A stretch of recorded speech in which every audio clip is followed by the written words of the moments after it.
Welcome to the Queer Spirit Podcast. I'm your host, Nick Venegoni. Here we have conversations with artists, healers, and activists who enliven the LGBTQ communities and who empower our queer spirits to flourish. Today, my guest is Laura Perlin. Laura is an intuitive counselor and ritualist who especially enjoys working with personal and collective transformations. Today, we discuss her journey of re-indiginization to discover her Siberian and shamanic ancestral roots, as well as the mystical power of wild places in nature. Find out more about her work at lauraperlin.com. That's LauraPerlin.com. Hi, Laura. Welcome to the podcast. Hi, Nick Venegoni. Thanks for having me. Yeah, it's great to have you here. You know, I've known you for a while and we've done some work together for a couple years now, and I'm really excited to chat with you more and share some of your juicy stories and wisdom with some of our listeners. Yeah, it's nice to be collaborating with you in a different way. Yeah. So I wanted to start out by talking to you a little bit about your history of working at the U.S. National Parks and Forest Services and some of the mystical experiences you've had out in the wild, in nature, and how they've influenced your path as a healer. That is actually a really good place to start. Once upon a time, I spent a summer practice period at Sahar Zen Mountain Center, which is Zen monastery on California's central coast. Mm-hmm. And they gave me this job of helping to prepare the land for solar energy. And it was a manual labor job with all hand tools. So it was like we walk up this big hill to the sunny spot and then just dig holes all day. And it was really repetitive and simple. And we worked in silence because that was the practice there. And it was just amazing. Like, I'd never had a physical labor job before. I'd never had an outdoor job before, but something about, I mean, it sounds a little cliche, but it felt like honest or authentic somehow. Like it was very clear what the fruits of the labors were. Like, the hole was deeper, the hole was bigger, and it felt like working. Like, there was no confusion about, is this productive, is this helpful? And it was also a project to, help the monastery convert from a fossil fuel-based energy source to less of that. I'm not sure if they ever went completely off the grid or not. Or I think they were always off the grid, but I don't know if they ever went off the generators. Mm-hmm. And from there, it kind of like clicked something into my mind, and I started spending my summers working trail building crews, trail maintenance crews, that sort of thing in national parks and national forests. And I really tapped into like the sense of place, like when I worked in central Louisiana in these swamplands that felt so wet and hot and primordial and ancient and had like these fetid smells. It was such a different vibe from working in the Inyo National Forest in the Eastern Sierra, where it was really dark and high and dry and open. And that was different from working in Denali National Park in Alaska. And so I really tapped into the land as a presence that is so much more impactful than the human presence. And I started to become more explicit in my relationships with other than human entities, to really know grasses and rocks and creeks. And it was a way of living that was very simple in some ways, in the sense that it was always manual labor. It was always, camping and carrying in what you used and, no like bathrooms or electricity or anything. But there was a real sense of freedom there and a real sense of community. I mean, these small human groups that I lived in, usually 5 or 6 or 8 people, 10 people maybe at most, became so close with one another and with the spaces that we were working in. It definitely shifted my understanding of myself and of my purpose in the world. I would call it like awakening after awakening. It was pretty deeply disruptive in my life because I would go away for the summer. I did this many, many times. I would go away for the summer I would come back totally just different. Mm-hmm. And like the old pieces of my life wouldn't fit. And it would just be like this weird, chafing, kind of uncomfortable reintegration that was difficult for me and, you know, for my friends and family and all the places I was supposed to fit as well. But there was a sense of like forgetting who I thought I was and opening to something new. There was a sense of like severing the ties and allowing myself to just be new in every moment. There was a rawness to it. I mean, there were certain experiences, like sometimes there would be a ton of bugs or extreme weather. You know, when I worked in Denali, I mean, there's precipitation half the time. It's like snowing or raining half the time. But it's gorgeous, and it's just kind of like you have to accept it for what it is, or else it's going to ruin your time. So it's like, it's wonderful and fabulous, but to really sink into that, you have to let go of the fact that you haven't bathed in a month and that you're covered in bugs and that you're wet always and that you're probably going to be wet for weeks, right? It's like, because if you get really stuck in that, then it's just going to ruin your experience. So there was sort of this psychological shift. I feel like there was a lot of maturation that occurred for me in those spaces where there was both taking responsibility for my own experience, but also surrendering to forces that were just so much bigger than me. Yeah, I was just going to say, it sounds like you really have to surrender into the elements. Yeah, I mean, it was just, there was no other way. I mean, when I was in Denali, in the morning, I would get up and I'd go pee. And so I'd walk, you know, like several hundred yards away from where we were camping to go do that. And every single day I would find a bone or a foot of some animal that had died probably like in the night, you know what I mean? Or in the last day. It was just like, there was no romanticization of nature. It wasn't like a cartoon with like a bunch of squirrels singing a song or anything like that. It was like all of it, all of the beauty and majesty, the chaos and the order, you know, like the sense of being loved and taken care of, but also a sense of my own smallness and insignificance. Mm-hmm. Do you think that finding those animal parts every day in some way, big or small, also created a kind of meditation on death for you? Meditation is an interesting word to apply.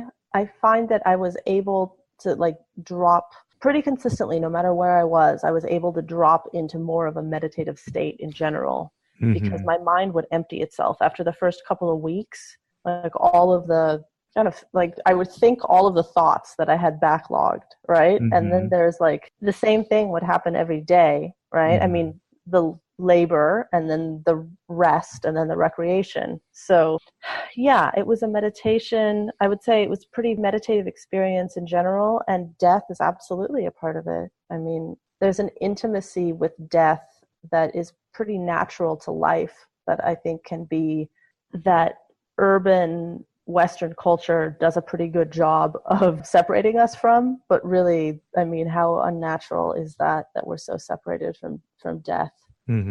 Now, one term I heard you use just a moment ago was connecting or being aware of the non-human people or beings or spirits. I can't remember exactly. And I think that you might be referring to a term that you also talk about in terms of your work, which is animism. And I wonder if I'm getting that right, and if you could say a little bit more about how you weave that into your work. Yeah, I would say that animism is a recognition of the personhood of all beings, not just human beings, not just corporeal beings, but all beings, rocks, plants, animals, dead people, spirits, deities, heavenly bodies.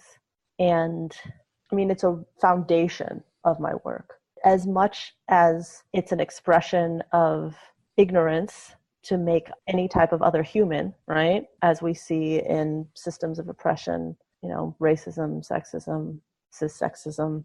It's also a form of ignorance and a form of oppression to make other or to take away the personhood of those who are not human. And I think that we're seeing awareness of that in our society through a scientific model, like looking at, you know, killing the air, killing the oceans, climate change, loss of biodiversity. I mean, we're seeing the effects of it and the dire state of affairs that we're in. And animism is the worldview that like everyone is someone, right? Like the trees have rights, the dirt has rights. They're not just like Yeah. objects to be used capitalism. Yeah. Yeah. And how do you bring those ideas into your work? Well, my work involves the other than human very explicitly. Mm-hmm. Really, all of my work is ritual work. So whether I'm doing divination work or healing work, so whether I'm doing, tarot readings or intuitive counseling with people, or whether I'm doing healing ritual, energy work, touch-based work, or working with the ancestors, I'm still explicitly naming and working with spirits. I'm working with the dead. I'm working with the plants.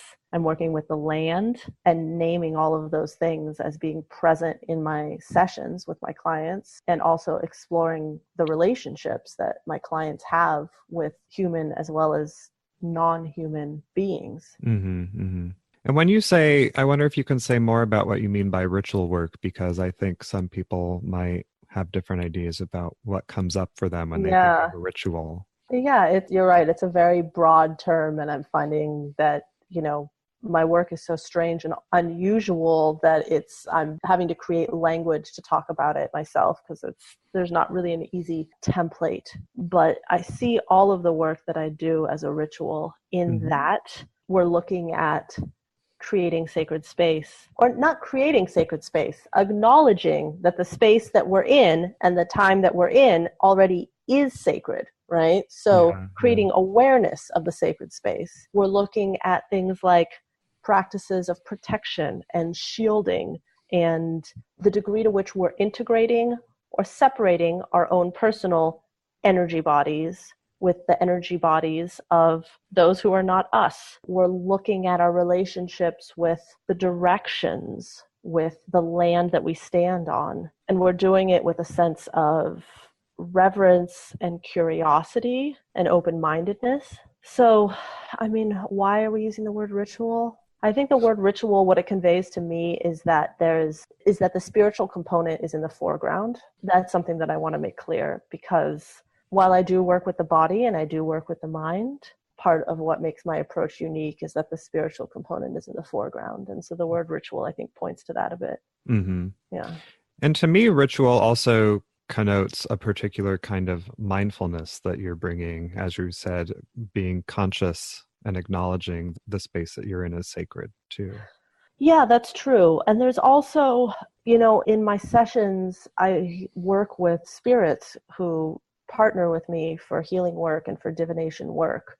And so there's a certain container within which I explicitly collaborate with them. Mm-hmm. And so that makes it a ritual as well, right? Mm-hmm. I'm not just going to go into a trance state on public transportation or something like that, Mm-hmm. right? There's a certain set of practices that I do to more fully open up into being in that relationship. So that's also part of why ritual space is important, because really, for much of my work, I'm just the channel or the medium through which their work moves. Mm-hmm. So I wonder if you can share with us a little bit more about the kinds of people you work with and why someone might come see you.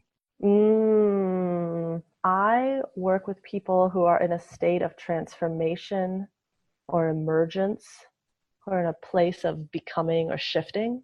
Mm-hmm. So a lot of clients come see me just for a little support or a nudge or a clarification to help with their own visioning, their own understanding of what it is that they're moving through. And so a lot of the tarot readings or the intuitive counseling will come from a place like that. I do also work with chronic and mysterious health conditions. So people will come see me when they feel like there's a component to what they're experiencing that is energetic, that is spiritual, that's ancestral. So that's often a piece as well. Mm-hmm. And I know that the ancestral piece is something that you have started to focus more on in the last year or so. Yeah. And I wonder if you can talk more about the ancestral repair work that you do. Yeah, the ancestral repair work that I do is really important work. Basically, all of us have biological parents and grandparents and great-grandparents extending back through time. And most of those people are dead. but they still continue to exist. They're just in the land of the dead. And their blessings, their challenges are shared, right? We see that in our own bodies, that we're the embodiment of our ancestors. We often look like them and talk like them, and we carry some of the same gifts and we carry some of the same problems. And what happens is that a lot of these gifts and challenges, they exist within the collective, right? It's like things like addiction or, I don't know, anger problems or fertility challenges, right? These can get passed down from generation to generation to generation, and then living people will struggle and feel very alone and feel like they need to individually resolve all of it. But that's really not possible because it's a collective problem. It needs to be resolved on a collective level, and your own blood ancestors, living or dead, exist within your body, whether you like it or not. And so this practice of consciously relating with them and consciously, ritually moving towards their healing and their wellness helps to resolve these intergenerational traumas and dramas and challenges that drip down into our lives. And so they help us be more fully ourselves, to realize what our gifts are, to realize our purpose, to step into our destiny. A lot of cultures, many, many cultures have ancestral practices, and a lot of people have lost them today. Not all people, but a lot of people have lost them. And it's like, in a way, it's like a big unhealed wound that we're ignoring, because there's no way you can get away from your own ancestors. They live in your body. So better to relate with them consciously and in a way that promotes their healing and your own healing simultaneously. I wonder if you can give a story or an example of like how doing this work can help someone who's living today. Well, I feel like the example will have to be about me, because I don't want to share anyone else's story. But for me, when I started doing ancestor work and relating consciously with my own ancestors, I got a lot more clarity on what I'm supposed to be doing with my life. You know, I had trained as an herbalist, as a yoga teacher, as a counselor, as a body worker, as an Ayurvedic practitioner. I had all these tools and I was using them and things were going well, but there was a way that I hadn't really tapped into my niche. And being with them really helped me clarify that, and to work through some of my own resistance or lack of faith or shame or internalized respectability politics about being publicly someone who works between the worlds, in terms of being publicly, you know, a witch or a spirit worker or whatever you want to call it, right? There was still a way that I was clinging to the tangible or using my interest and training in many modalities to kind of dance around where my real gifts were. And so being in relationship with my ancestors really helped me to name, like, hey, this runs in my family. This is something my grandmothers did. This is something that I do. Like, yes, I work with the spirits, you know, and now it's like, whenever anyone asks me what I do, I just like tell them straight up what I do. And there's no sense of like, there's just such a rootedness in it. You know, it's like, sure, some people are going to think that it's like, you know, weird or bullshit or like not even have a frame of reference for engaging it. And that's fine. But there's like a very clear rootedness in me that I'm doing what I'm supposed to be doing. And about your ancestors sort of teaching you what they used to do or learning more about that, you have recently felt called by your ancestors to get more training in that work and going back to Siberia. And I wonder if you want to share more about that experience. Sure. Yeah. So my mom is from Siberia. She grew up there, and my family emigrated to the US around the time of my birth. And last year, I did my first pilgrimage to Sakha Republic, which is in the Russian Far East.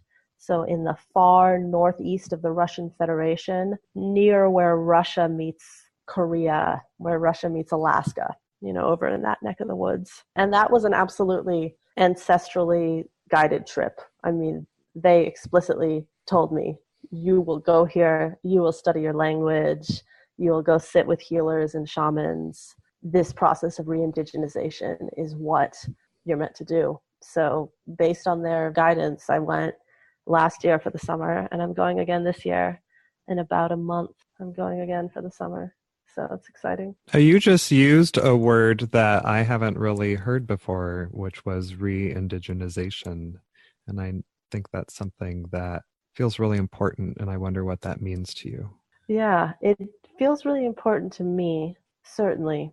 And, I think the way that I relate to it as a person of recent indigenous ancestry there might be some differences from people of other ancestral lineages where it's been, maybe 1,000 or 2,000 years for some people since their ancestors were indigenous, right? Depending on where in the world your ancestors are from, those old ways have been disrupted for either, a couple thousand years or maybe not at all disrupted, right? In Sahar Republic, the old ways are alive and well. And for me, the practice and process of reclaiming the old ways, including the language, including the spirituality, is about embracing my gifts. It's about resisting empire and colonialism. It's about resisting capitalism. It's about looking at the ways that I've internalized oppressive, hierarchical, authoritarian, capitalist modes of interaction and of being,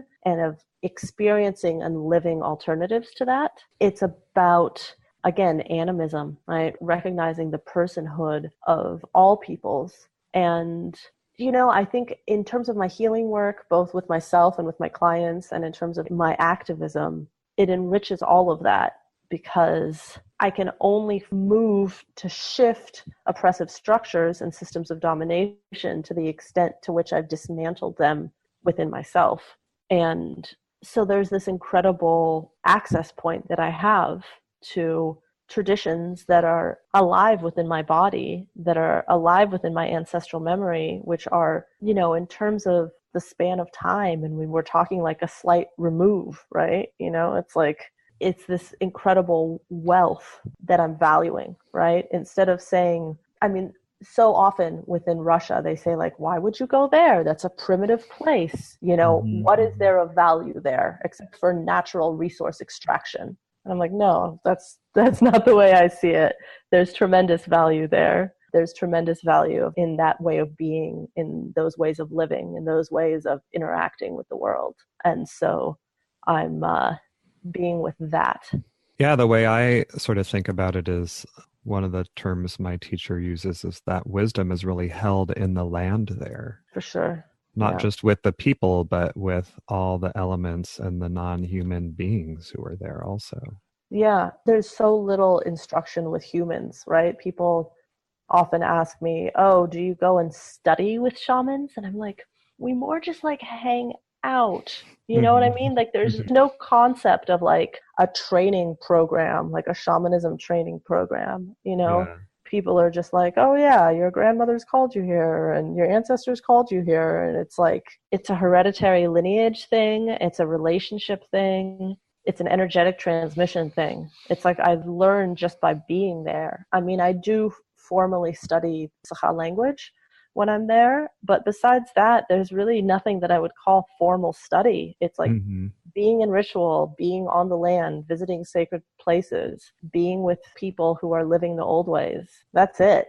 And often when I ask my mentors who are shamans in Sakha Republic, when I ask them questions, they're like, why are you asking me? Ask your own grandmothers, They're like, we're not your teachers. So it's a very different way of holding it. And so it's, it's exciting and challenging and confronting and all of those things to do it multiple ways, right? To be both a Westerner. I'm a thoroughly American person, and also to be indigenous and to be someone who walks those ways and holds those ways, right? It's not an either or, it's a both and. Yeah, I feel very grateful. So one of the last things I just want to mention is something about your practice that you haven't mentioned much about, which is the tarot and the way that you use that in your work with people. Yeah, that's something that I've put tarot in the forefront recently. And here's kind of the story about that. So for years, my practice put Ayurveda and herbalism and body work in the forefront because I wasn't ready to be out as a professional animist, professional ritualist, professional witch or whatever. That the time was not ripe yet. And then the time became ripe and I was like, great, I do ritual and energetic work with health, and I do intuitive counseling, and I do ancestral lineage repair, and no one knows what any of those things are. And, so there's a process of, writing and speaking and educating people and all that, which is fine. And I was in ritual sometime back, and I just got this hit. It was like a bolt of lightning illuminating my life. And it was like, Laura, why are you not reading tarot professionally? And I thought about it. I was like, I have been reading cards over 25 years. I mean, my mom taught me when I was a kid on playing cards. And then I received my first deck as a gift for my 12th birthday. And I read, elementary school, middle school, high school, very assiduously. And I've been reading consistently that whole time. I mean, there have been a couple of handfuls of years where it wasn't as much in the foreground, but in the last 5 years, I've been reading all the time, right? And I didn't even think about ever doing it professionally. I read for other people all the time, and I didn't even think about doing it professionally until just relatively recently. And it was the moment was so ready, it just took off with its own momentum because I have my own style, I have my own approach. I have a long history of doing it, and there's kind of whenever I do something I've done since I was a kid, there's a different rootedness within me. I've played music since I was a kid, and I'm not very good or anything, but there's a way that it's internalized where it feels native to me. Mm-hmm. And so that's how the cards are for me. And people have just been so responsive and supportive and enthusiastic about it. I think it has, I think that comes from a couple of places. I think tarot is having a cultural moment where people are interested in it right now. And I think people are interested in getting a reading from someone who's been reading for decades, who has a family history of doing divination work. I think that's something in my approach that's different from, a lot of other readers that I see. So it's become foregrounded in my practice. And it's great because it's a way that I can sit down with someone and be with them for just 20 minutes or 45 minutes and really connect and be helpful. And it's accessible. People know what a tarot reading is. So it's working. It's working for me. Yeah. So I want to end by asking you one last question, which I ask all my guests, which is, can you share with us a person, practice, or experience that you've had that has supported your queer spirit to flourish? What was really impactful for me was making contact with the Radical Faeries. Mm-hmm.